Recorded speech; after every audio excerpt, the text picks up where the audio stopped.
Bonjour Jean-Pierre et Anne-Marie Nicolini. Merci de nous accueillir ce matin au centre d'activité du parchemin et de l'enluminure. Ce n'est pas un secret que de dire que vous êtes parcheminier depuis une trentaine d'années. Jean-Pierre, je vous propose qu'on rejoigne l'atelier et que vous nous fassiez voir comment on fabrique du parchemin. Je vous laisse passer derrière vers les pelins. On appelle ça un pelin, c'est pas des cuves, c'est pas des baquets, c'est des pelins.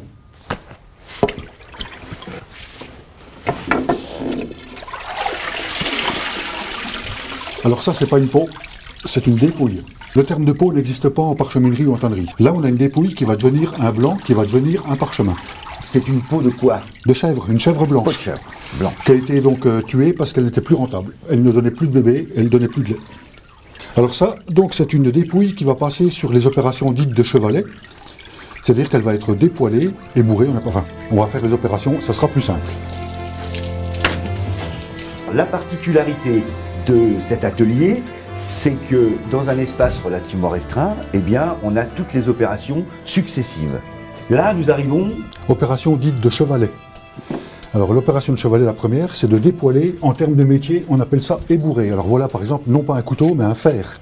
Il n'est pas souple, il ne coupe pas du tout, et il s'emploie d'une façon très ergonomique, de telle façon que nous allons donc dépoiler, c'est-à-dire ébourer. Alors voilà donc un fer à ébourer.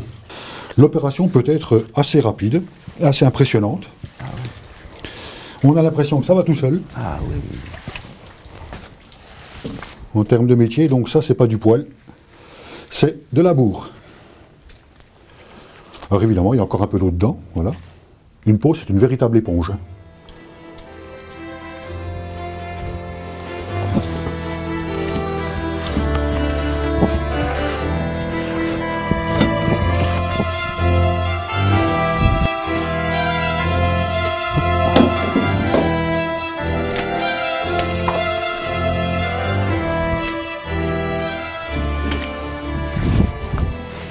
La surface qu'on obtient après ébourrage, c'est-à-dire le dépoilage, pour les non-initiés, voilà, ça s'appelle la fleur. Une fois qu'on a ébourré, c'est-à-dire dépoilé un côté, qui s'appelle la fleur, on retourne la peau, et on va s'attaquer cette fois à l'écharnage.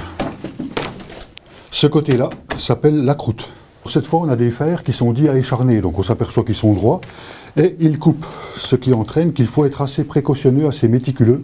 Écharner, ça veut dire qu'on enlève soigneusement tout ce qui est résidu de chair, de muscles, de graisse qu'il y a sur ce côté de la peau. Alors l'opération peut prendre une bonne demi-heure des fois parce que c'est précautionneux. Il faut y aller extrêmement doucement pour ne pas couper, pas faire de trous. Voilà une surface qu'on appellera le miroir. Après l'opération d'ébourrage et d'écharnage, la dépouille est appelée un blanc.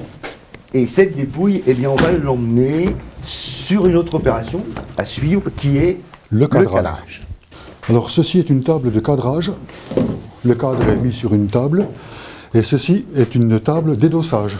Donc il n'y a pas de tablier, il n'y a pas de plateau. Alors les deux opérations sont conjointes, c'est-à-dire qu'on cadre la peau sur le cadre avec des ficelles et des pinces, parce qu'on est moderne. Et puis à côté, on va faire autre chose, qui s'appelle l'édossage. Alors on cadre nord, sud, est, ouest. C'est-à-dire qu'on s'occupe d'abord d'ici, et ensuite on s'occupe de l'autre point cardinal, c'est-à-dire est-ouest.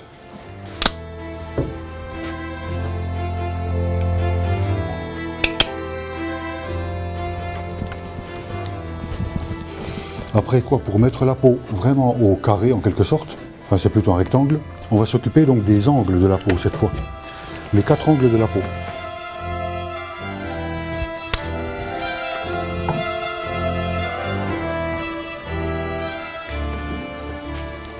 Jean-Pierre, Anne-Marie, on peut dire que vous avez des gestes ancestraux.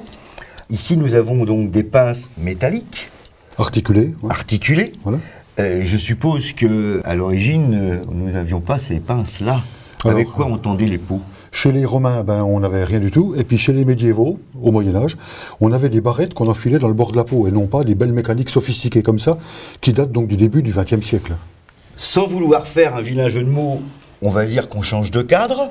C'est de la chaux? Non, non, c'est de la craie. Mais on n'est pas loin parce que c'est de la chaux éteinte. Alors expliquez-nous. C'est pas dur, la craie, tout le monde la connaît, sous la forme d'un bâton de craie. pour écrire au tableau. Elle est blanche, c'est-à-dire que pour nous, elle est blanchâtre. Alors en premier, ça va blanchir, parce que le parchemin n'est pas blanc. Une peau, c'est pas blanc. Une peau, c'est translucide, donc ça va blanchir. Autrement dit, ça va opacifier.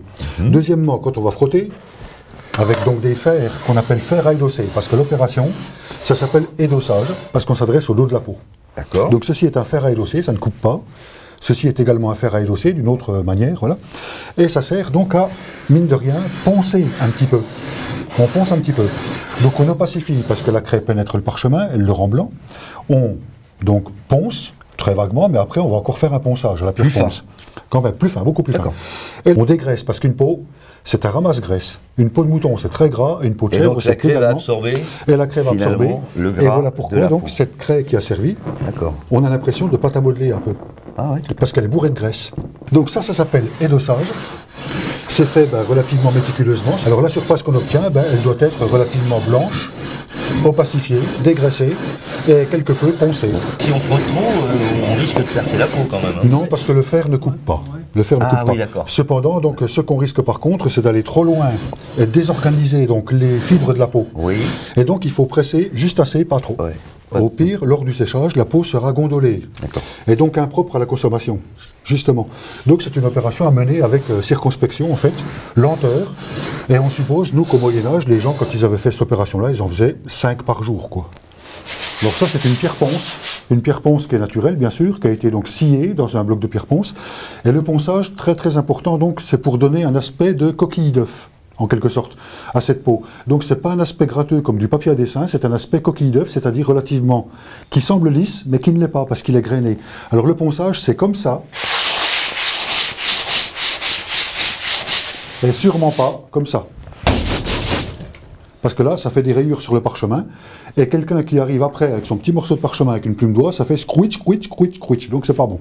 On a fait l'expérience, nous, pour données historiques, eh bien, on met à peu près 1 heure par face, parce que bien sûr, il y a 2 faces, il y a l'autre côté à faire aussi. Hein. Nous qui travaillons pour vendre du parchemin, c'est commercial, il est entendu qu'on ne ponce pas 2 heures à la pierre ponce, on ponce donc environ 10 à 15 minutes à la ponceuse électrique, c'est évident.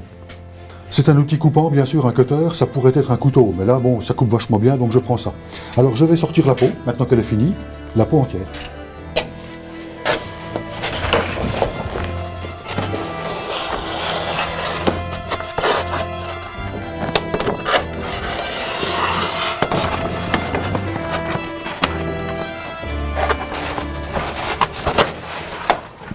Alors on insiste bien, nous les parcheminiers, une peau c'est extrêmement fin.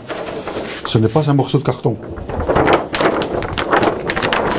Dans l'histoire anecdotique de la parcheminerie, là, nous sommes devant quelque chose de curieux et qu'on ne voit pas tous les jours, Jean-Pierre. Eh bien là, aussi curieux que ça paraisse, c'est une peau de chèvre, ce n'est pas un veau, contrairement à ce qu'on pourrait croire. Alors c'est une chèvre qui avait 15 ans. Et effectivement, elle a l'air colossale comme ça. Alors ces peaux de chèvre là, justement, qui étaient immenses comme ça, elles servaient, assez curieusement, pour couvrir des hélices d'avions. Les avions montaient relativement haut, et donc les hélices gelaient. Et quand elles gelaient, les hélices cassaient. Et c'était en quelque sorte l'antigel des pales d'hélice. Je vais simplement rappeler que depuis l'abattoir où on récupère les peaux et lorsqu'on les met dans les pelins, jusqu'à l'ébourrage, eh bien là, il va se passer environ 3 semaines. Environ 3 semaines, oui. Et puis, de l'ébourrage jusqu'à l'opération finale, qui est donc le découpage de la peau, eh bien, environ 3 heures. 3 heures de boulot effectif. Ouais. Nous allons quitter maintenant l'atelier de fabrication pour nous rendre juste à côté au librarium.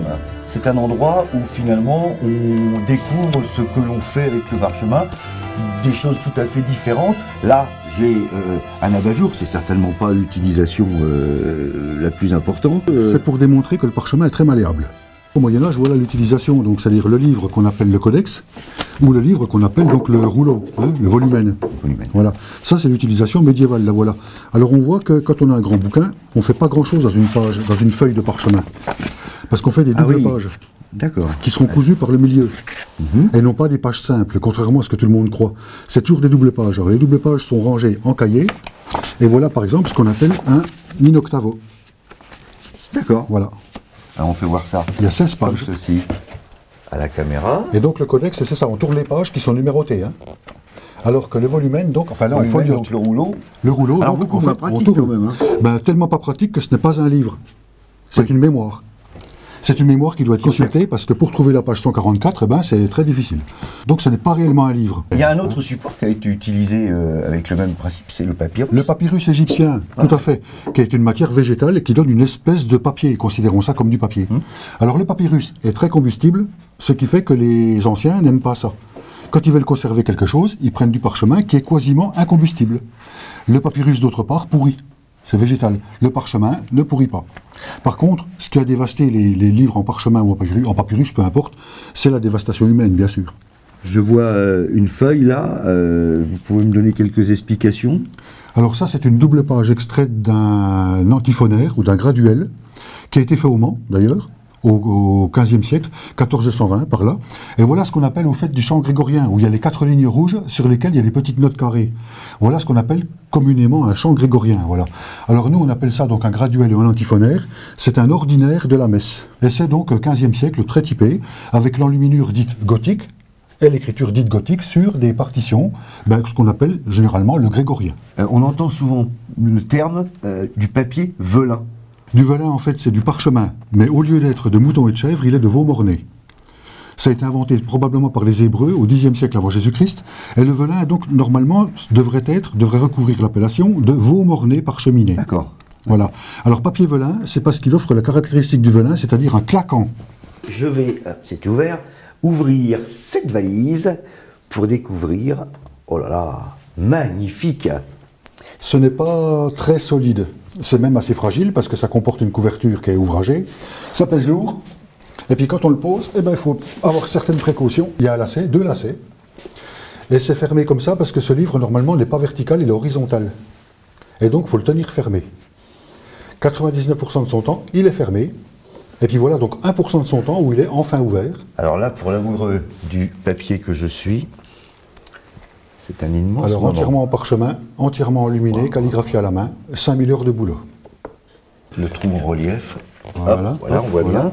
Et lorsqu'on rabat la page, on découvre le trou qui vient se juxtaposer sur le lion.